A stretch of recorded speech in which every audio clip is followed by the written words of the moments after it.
Public news کی اگر میں بات کروں تو اس میں کوئی شک نہیں ہے کہ اس چینل کے ساتھ میں نے کام کیا، لیکن اچانک اس طرح سے نکالنا جو ہے ایک پولیٹیشین کے کہنے پر تو واقعی میں دکھ ہوا، تکلیف ہوئی۔ ٹویٹ میرا پرسنل تھا، میں نے ٹیلی ویژن کی اسکرین پر اس کو نہیں کیا تھا۔ مجھے نہیں معلوم تھا کہ اس ٹویٹ کے بعد مجھے اتنا بڑا خمیازہ بھگتنا پڑے گا۔ شازیہ مری کا معاملہ ہے تو اس میں کوئی شک نہیں ہے کہ جو مجھے چینل انتظامیہ نے کہا کہ بھئی ان کا بڑا پریشر ہے، پیپلز پارٹی کا بڑا پریشر ہے، اگر اس ساری چیز کو آپ سارٹ آؤٹ کر لیتے ہیں تو پھر آپ کے لیے چینل کے دروازے کھلے، لیکن اگر آپ نہیں کر پاتے تو پھر ہمارے پاس کوئی آپشن ہے نہیں۔ پیپلز پارٹی کی رہنما نے انہی کی کال پر، انہی کے پریشر کے طور پر مجھے جو ہے چینل سے نکالا گیا۔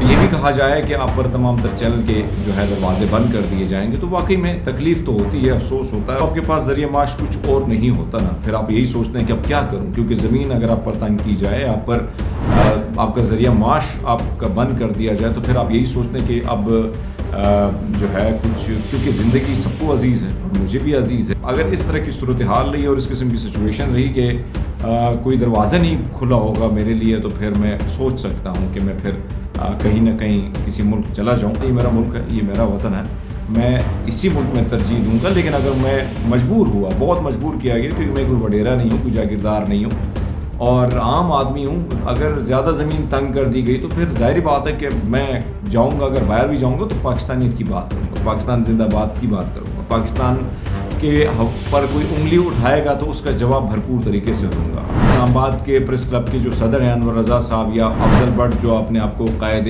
صحافت کہتے ہیں، ان کی جانب سے نہ کوئی ٹویٹ مجھے ملا ہے، نہ انہوں نے میرے لیے کوئی حق کے لیے آواز اٹھائی ہے۔ حامد میر صاحب ہو گئے یا شکیل قرار صاحب ہو گئے، یہ کچھ چند صحافی ہیں جنہوں نے میرے لیے آواز اٹھائی ہے۔ اب سچویشن یہی ہے کہ بے روزگاری ہے، ذریعہ معاش میرے پاس تو اور کوئی ہے نہیں، یہی ذریعہ معاش تھا میرا جو مجھ سے چھینا گیا۔ اب میں نے ایک یوٹیوب چینل کھولا ہے جس کے ذریعے میری کوشش ہے کہ میں اپنے جو ویورز ہیں، جو میرے دیکھنے والے ہیں، جو میرے چاہنے والے ہیں، میں ان تک حق اور سچ کی جو خبریں ہیں وہ پہنچاتا رہوں۔ مجھے اب پتہ چلا کہ پاکستانی مجھ سے کتنی محبت کرتے ہیں، پورا پاکستان میری سپورٹ میں کھڑا ہے۔ اسی طرح میں اگر بات کروں اوورسیز پاکستانیوں کا بھی تو وہ بھی بہت زیادہ سپورٹ کر رہے ہیں۔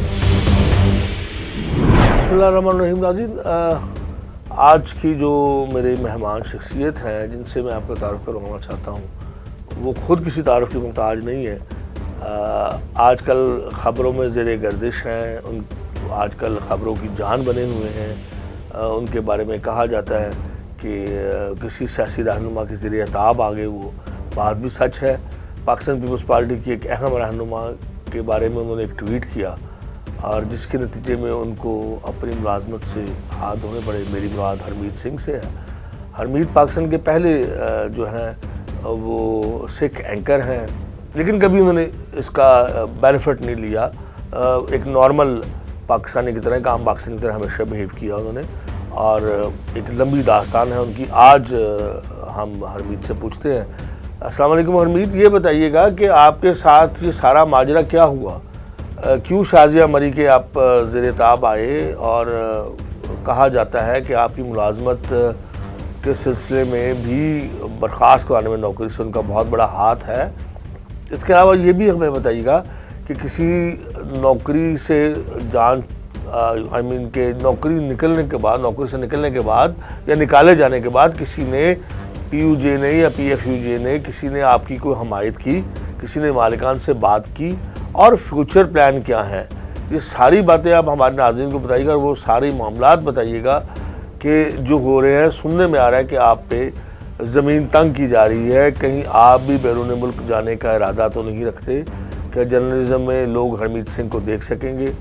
اور یہ ساری باتیں جو ہیں ذرا ہمارے ناظرین سے شیئر کیجئے۔ جی ہرمیت۔ جی بہت شکریہ عمران صاحب آپ کا۔ اور آپ نے جو پہلا سوال کیا کہ پبلک نیوز، تو پبلک نیوز کی اگر میں بات کروں تو اس میں کوئی شک نہیں ہے کہ اس چینل کے ساتھ میں نے کام کیا، سرو کیا، لیکن اچانک اس طرح سے نکالنا جو ہے ایک پولیٹیشین کے کہنے پر تو واقعی میں دکھ ہوا، تکلیف ہوئی، کیونکہ اس چینل کے ساتھ کافی وقت میرا گزرا اور اس چینل کی مجھ پہ بھی بہت زیادہ احسانات ہیں کہ مجھے ٹیلی ویژن کی اسکرین انہوں نے مہیا کی اور مجھے عام سے خاص بنایا۔ لیکن بہرحال مالکان کی مجبوریاں ہوتی ہیں اور ان مجبوریوں کے تحت پھر ان نے یہ اقدام اٹھا۔ لیکن بہرحال ہونا چاہیے، جو سٹینڈ ہے وہ چینل کو بھی لینا چاہیے، کیونکہ یہ ٹویٹ میرا پرسنل تھا، میں نے ٹیلی ویژن کی اسکرین پر اس کو نہیں کیا تھا یا کوئی ٹکر وغیرہ نہیں چلائے تھے. دوسرا بالکل آپ نے جو بات کی ہے کہ جو شازیہ مری کا معاملہ ہے تو اس میں کوئی شک نہیں ہے کہ جو مجھے چینل انتظامیہ نے کہا کہ بھئی ان کا بڑا پریشر ہے, پیپلز پارٹی کا بڑا پریشر ہے, اگر اس ساری چیز کو آپ سارٹ آؤٹ کر لیتے ہیں تو پھر آپ کے لیے چینل کے دروازے کھلے, لیکن اگر آپ نہیں کر پاتے تو پھر ہمارے پاس تو کوئی آپشن ہے نہیں. لیکن میں دیکھ رہا ہوں کہ بہت سارے لوگ جو ہیں وہ کہیں نہ کہیں سوچ رہے ہیں کہ اداروں کی جانب سے مجھے ہٹایا گیا. اداروں کی جانب سے تو میں بالکل کیونکہ میرے پاس جو سورسز ہیں, میرے پاس جو چیزیں ہیں, تو اس کے مطابق اس میں کوئی شک نہیں کہ پیپلز پارٹی کی رہنما نے انہی کی کال پر, انہی کے پریشر کے طور پر مجھے جو ہے چینل سے نکالا گیا ہے.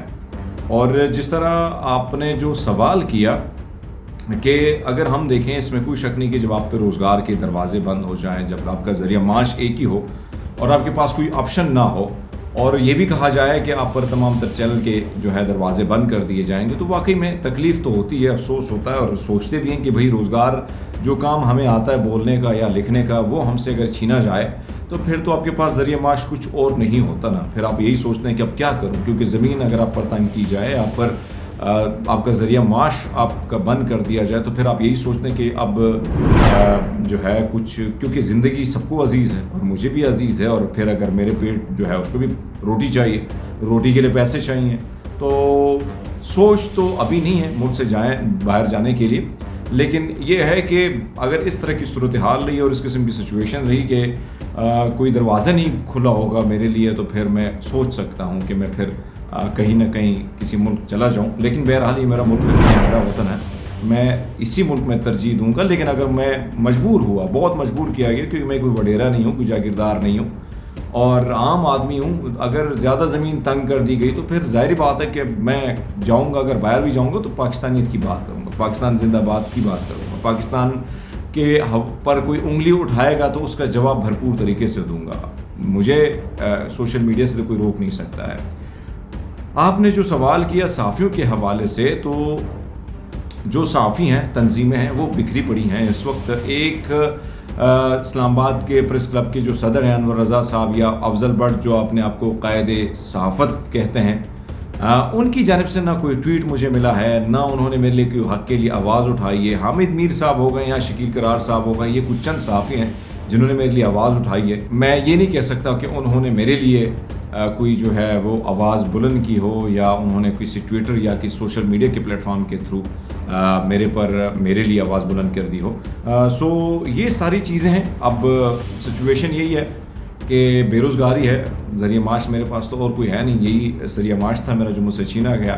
ہاں, اب میں نے ایک یوٹیوب چینل کھولا ہے جس کے ذریعے میری کوشش ہے کہ میں اپنے جو ویورز ہیں, جو میرے دیکھنے والے ہیں, جو میرے چاہنے والے ہیں, میں ان تک حق اور سچ کی جو خبریں ہیں وہ پہنچاتا رہوں. اور یہی بات کہ مجھے نہیں معلوم تھا کہ اس ٹویٹ کے بعد مجھے اتنا بڑا خمیازہ بھگتنا پڑے گا.